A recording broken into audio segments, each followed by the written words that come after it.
नमस्कार दोस्तों, Raghav study IQ में आप सभी का स्वागत है।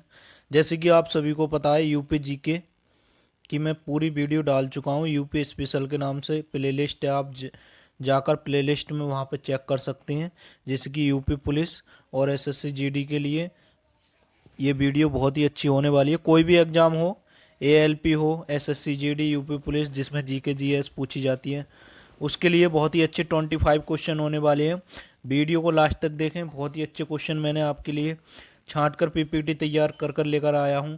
यदि आपको वीडियो अच्छी लगे तो वीडियो को लाइक कर दें। चैनल सब्सक्राइब नहीं किया है तो चैनल को सब्सक्राइब कर लें।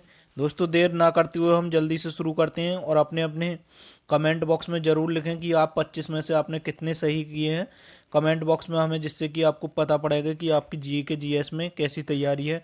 तो क्वेश्चन नंबर पहला है, क्या है क्वेश्चन नंबर फर्स्ट, गदर पार्टी की स्थापना कब हुई थी? तो गदर पार्टी जो थी उसकी स्थापना कब हुई थी? गदर पार्टी की स्थापना तो 1913 में हुई थी। आपको कमेंट बॉक्स में ये बताना है कि गदर पार्टी का मुख्यालय कहाँ पर था। जो गदर पार्टी का हेडक्वार्टर था वो कहाँ पर था? पार्टी का मुख्यालय यानी कि गदर पार्टी कहाँ से शुरुआत हुई थी, ये कमेंट बॉक्स में आपको बताना है। और गदर पार्टी के संस्थापक कौन थे, ये दो क्वेश्चन आपको कमेंट बॉक्स में बताने हैं। अगला क्वेश्चन देख लेते हैं। क्वेश्चन नंबर 2 क्या है? क्वेश्चन नंबर 2 है, लाल बाल पाल यानी कि जो लाल बहादुर शास्त्री, बाल गंगाधर तिलक और बिपिन चंद्र पाल, ये त्रिगुट था यानी कि 3 लोगों का गुट था, में कौन सा व्यक्ति भारतीय राष्ट्रीय कांग्रेस का अध्यक्ष हुआ? यानी कि तीनों में से कौन सा भारतीय राष्ट्रीय कांग्रेस का अध्यक्ष हुआ था? तो लाला लाजपत राय, ये गलत है।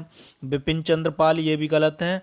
तो कौन रहे थे भारतीय राष्ट्रीय कांग्रेस के अध्यक्ष? तो वो रहे थे बाल गंगाधर तिलक। आपको ध्यान रखना, ऑप्शन नंबर बी सही है। बाल गंगाधर तिलक रहे थे भारतीय राष्ट्रीय कांग्रेस के अध्यक्ष। अगला क्वेश्चन देख लेते हैं। क्वेश्चन नंबर 3, मुस्लिम लीग का प्रथम अध्यक्ष कौन था? जो मुस्लिम लीग जो थी उसका प्रथम अध्यक्ष कौन था? तो वो था आगा खां। आपको ध्यान रखना है, ऑप्शन नंबर ए सही है, आगा खां। दोस्तों, अभी तक वीडियो को लाइक नहीं किया है तो वीडियो को लाइक कर दें, और चैनल आपने अभी तक सब्सक्राइब नहीं किया है तो राघव स्टडी आईक्यू चैनल को अवश्य ही सब्सक्राइब कर लें और दोस्तों के साथ में शेयर कर दें, जिससे कि सभी को हेल्प मिले। दोस्तों, बहुत ही अच्छे क्वेश्चन है, वीडियो को लास्ट तक देखें बिना स्किप किए हुए। क्वेश्चन नंबर 4 देख लेते हैं। गीता रहस्य नामक ग्रंथ किसके द्वारा लिखा गया था? तो गीता रहस्य नामक ग्रंथ किसके द्वारा लिखा गया था? वो लिखा गया था बाल गंगाधर तिलक के द्वारा। ऑप्शन नंबर बी सही है। 25 में से आप कितने सही कर पाते हैं मुझे कमेंट बॉक्स में जरूर लिखें। बिहार बंगाल से कब अलग हुआ था? तो बिहार जो है बंगाल से कब अलग हुआ था, आपको एग्जैक्टली डेट याद रखनी है, 1912 में। ऑप्शन नंबर बी सही है। अगला क्वेश्चन देख लेते हैं। भारतीय इतिहास में 1912 का ऐतिहासिक महत्व क्या था? महात्मा गांधी की मृत्यु, ये गलत है। बंगाल विभाजन, ये भी गलत है। राजधानी का कोलकाता से दिल्ली को स्थानांतरण, यानी कि ये बात सही है बिल्कुल। 1912 में जो है पहले राजधानी भारत की कोलकाता थी, और कोलकाता से फिर कहाँ पर हुई थी? 1912 में दिल्ली स्थानांतरित हो गई, जो कि वर्तमान में भी भारत की राजधानी नई दिल्ली है। तो ऑप्शन नंबर सी सही है क्वेश्चन नंबर 6 का। अगला क्वेश्चन देख लेते हैं। दोस्तों, क्वेश्चन नंबर 7 इस प्रकार है, भारतीय राष्ट्रीय कांग्रेस का प्रथम विभाजन कब हुआ था? तो भारतीय राष्ट्रीय कांग्रेस का प्रथम विभाजन कब हुआ था? 1907 में। आपको मेरा क्वेश्चन ये बताना है कि बंगाल का विभाजन कब हुआ था? बंगाल का जो है विभाजन कब हुआ था, आपको बताना, कमेंट बॉक्स में मुझे उत्तर देना है इसका। अगला क्वेश्चन देख लेते हैं। 1908 ईस्वी में बाल गंगाधर तिलक को कितने वर्ष की जेल हुई थी? जो 1908 में बाल गंगाधर तिलक जेल में गए थे, उन्हें कितने वर्ष की जेल हुई थी? तो बहुत ही अच्छा क्वेश्चन है दोस्तों। 5 वर्ष, 6 वर्ष, 7 वर्ष, 8 वर्ष, 4 में से कौन सा सही है? तो आपको ध्यान रखना है कौन सा सही है 4 वर्ष में से, कि कितने वर्ष की जेल हुई थी? तो उन्हें हुई थी 6 वर्ष की जेल। आपको ध्यान रखना है, वर्ष 1908 में बाल गंगाधर तिलक को कितने वर्ष की जेल हुई थी? तो 6 वर्ष की। काफी बार क्वेश्चन ये पूछा गया है। पादप रोगों का सबसे उत्तरदायी कारक कौन है? जो पेड़ पौधों में जो रोग लगता है, जो फसल जो होती है बाजरे की, सरसों की, मूंगफली, तो इसमें सबसे उत्तरदायी कौन सी चीज होती है जो कि सबसे ज्यादा रोग पैदा करती है? जीवाणु होते हैं, विषाणु होते हैं, प्रोटोजोआ और फफूंद। तो क्या होती है? फंगल यानी कि फफूंदी होती है। आपको ध्यान रखना है, फफूंदी। अगला क्वेश्चन देख लेते हैं, हरित बाली रोग किस फसल से संबंधित है। बहुत ही अच्छा क्वेश्चन है दोस्तों। हरित बालित रोग किस फसल से संबंधित है। तो हरित बालित रोग बाजरा की फसल में लगता है हरित बालित रोग, आपको ध्यान रखना है, जिसमें कि बाल बाजरे की काली पड़ जाती है। ऑप्शन नंबर सी सही है। अगला क्वेश्चन देख लेते हैं, क्या है, टिक्का रोग किस फसल से संबंधित है। जो टिक्का रोग जो होता है वो किस फसल में लगता है। 4 ऑप्शन दे रखे हैं, सरसों, धान, बाजरा, मूंगफली। तो टिक्का रोग जो है किस में लगता है, आपको ध्यान रखना है, तो मूंगफली की फसल में टिक्का रोग लगता है। क्वेश्चन नंबर 12 का मूंगफली सही है, ऑप्शन नंबर डी सही है। अगला क्वेश्चन देख लेते हैं, धान का प्रसिद्ध रोग खैरा रोग किसके कारण से होता है। काफी बार ये क्वेश्चन पूछा गया है, एसएससी जीडी में भी क्वेश्चन आ चुका है, रेलवे में भी आ चुका है, पुलिस में भी ये क्वेश्चन पूछा गया है, बार बार रिपीट होने वाला क्वेश्चन है कि धान का जो खैरा रोग होता है वो किसकी कमी के कारण धान में लगता है। तो वो 4 ऑप्शन दे रखे हैं, फफूंदी के कारण, जीवाणु के कारण, विषाणु के कारण। ये गलत है। जस्ता यानी कि जिंक की कमी के कारण धान में खैरा रोग लगता है, यानी कि जस्ते की कमी के कारण। ऑप्शन नंबर डी सही है।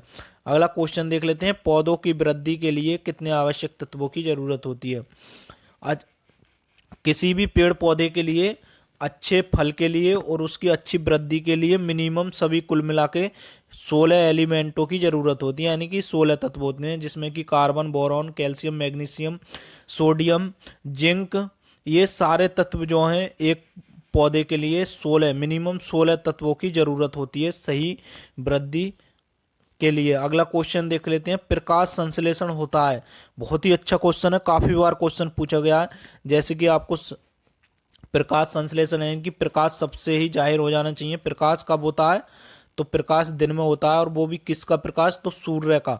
तो प्रकाश संश्लेषण पेड़ पौधों में किस टाइम होता है, रात्रि में। ये बिल्कुल गलत है, दिन और रात्रि दोनों में, ये भी गलत है, केवल दिन में। ऑप्शन नंबर सी सही है। प्रकाश संश्लेषण जो होता है केवल दिन में, क्योंकि सूर्य केवल दिन में ही निकलता है, और उसकी वजह से जो है क्या होता है, प्रकाश जो है सूर्य की जो किरणें होती हैं उसके द्वारा अवशोषण की जाती हैं पत्तियों द्वारा, और पत्तियों के द्वारा प्रकाश का संश्लेषण किया जाता है पेड़ पौधों द्वारा। अगला क्वेश्चन देख लेते हैं, प्रकाश संश्लेषण की दर सबसे कम होती है। तो प्रकाश संश्लेषण की दर सबसे कम होती है किस रंग में, तो सबसे कम होती है तो बैगनी रंग के प्रकाश में।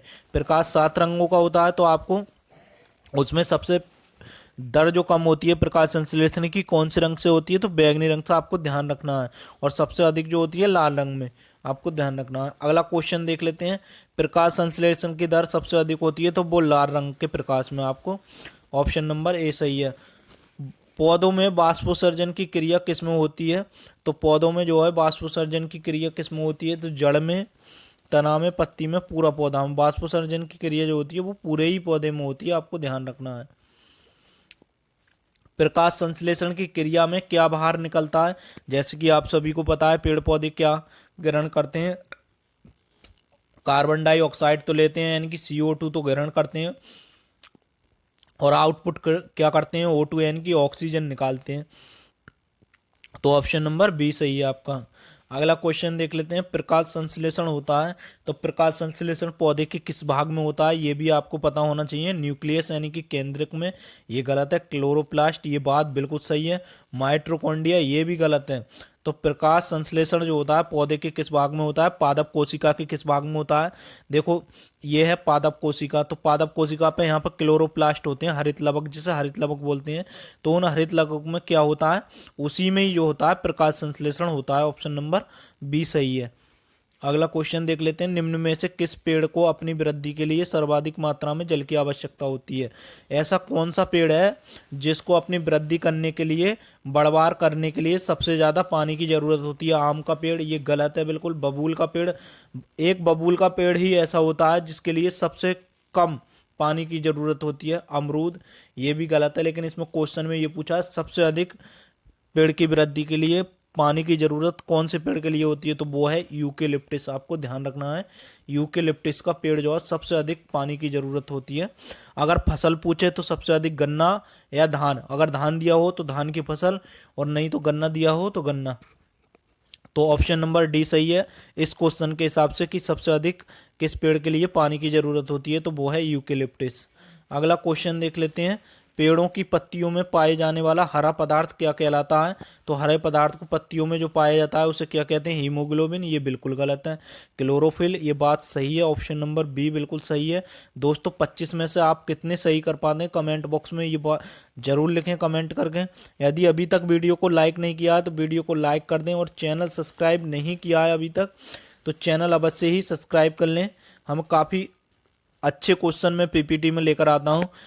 अगला क्वेश्चन देख लेते हैं। पादपों में जल तथा खनिज लवणों का संचालन किसके द्वारा होता है? तो एंजाइम जो होता है जाइलम, आपको ध्यान रखना है, जाइलम द्वारा पेड़ पौधों में जड़ों से फुलचियों तक यदि पेड़ के हर किसी भाग में जल जो पहुंचाया जाता है वो कौन पहुंचाता है? जाइलम का काम होता है। और खाद्य पदार्थ के लिए कौन पहुंचाता है? जो एलिमेंट चाहिए एक पेड़ के लिए जड़ से ऊपर के लिए जाने के लिए, तो वो होता है फ्लोएम। आपको ध्यान रखना है। अगला क्वेश्चन देखते हैं। लौंग है, यानी कि लौंग क्या होती है? तने की गांठें होती हैं, जड़ की गांठें होती हैं, पत्तियां होती हैं, या सूखे फूल होते हैं? आपको ध्यान रखना है। ये भी पूछा जाता है क्वेश्चन, कभी कभी ये भी पूछा जाता है कि लौंग क्या है। लौंग लौंग कहाँ से प्राप्त होती है? पौधे के किस भाग से लौंग प्राप्त होती है? ये भी क्वेश्चन काफी बार पूछा गया है। देखो, ये जो होती है लौंग क्या होती है? सूखे फूल होते हैं। यदि क्वेश्चन में ये आ जाए कि लौंग जो प्राप्त होती है वो कहाँ से? कली कली से प्राप्त होती है पौधे की, तो ये भी बात बिल्कुल सही है। यदि कली आ जाए ऑप्शन में तो कली भी लगा देते हैं। लौंग क्या होती है? एक कली होती है। और ऑप्शन में अगर ये आ जाए कि सूखे फूल होते हैं तो ऑप्शन नंबर डी सही है, सूखे फूल। लौंग क्या है? सूखे फूल। अगला क्वेश्चन देख लेते हैं। पौधे के किस भाग से कॉफी प्राप्त होती है? तो पौधे के किस भाग से कॉफी प्राप्त होती है? जैसे कि हम जो कि वर्तमान में क्या डेली रूटीन में आज लोग यूज करते हैं, कॉफ़ी जो होती है वो कॉफ़ी पौधे के किस भाग से प्राप्त होती है? फलों से, पत्तियों से, बीजों से, पुष्पों से। तो आपको बताना ऑप्शन नंबर बी सही है, यानी कि कॉफ़ी जो प्राप्त होती है पेड़ के पौधे के बीजों से प्राप्त होती है। जो कॉफ़ी का पौधा जो होता है उसके जो बीज होते हैं उससे कॉफ़ी बनती है। अगला क्वेश्चन देख लेते हैं। कुनैन सिनकोना पादप के किस भाग में प्राकृतिक रूप से पाई जाती है? जो कुनैन जो होती है, कुनैन किससे पाई जाती है? पहली बात तो सिनकोना, सिनकोना पेड़ से पाई जाती है। और सिनकोना पेड़ के किससे प्राप्त होती है? जड़ से, फूल से, बीज से, छाल से। तो कुनैन जो होती है छाल से होती है, आपको ध्यान रखना है। कुनैन की टैबलेट भी आती है, कुनैन जो होती है छाल से प्राप्त होती है वृक्ष की। दोस्तों ये थे 25 मोस्ट इंपोर्टेंट क्वेश्चन। 25 में से आपके कितने सही हैं मुझे कमेंट बॉक्स में ज़रूर बताएं। मिलते हैं जल्द ही अगली वीडियो में।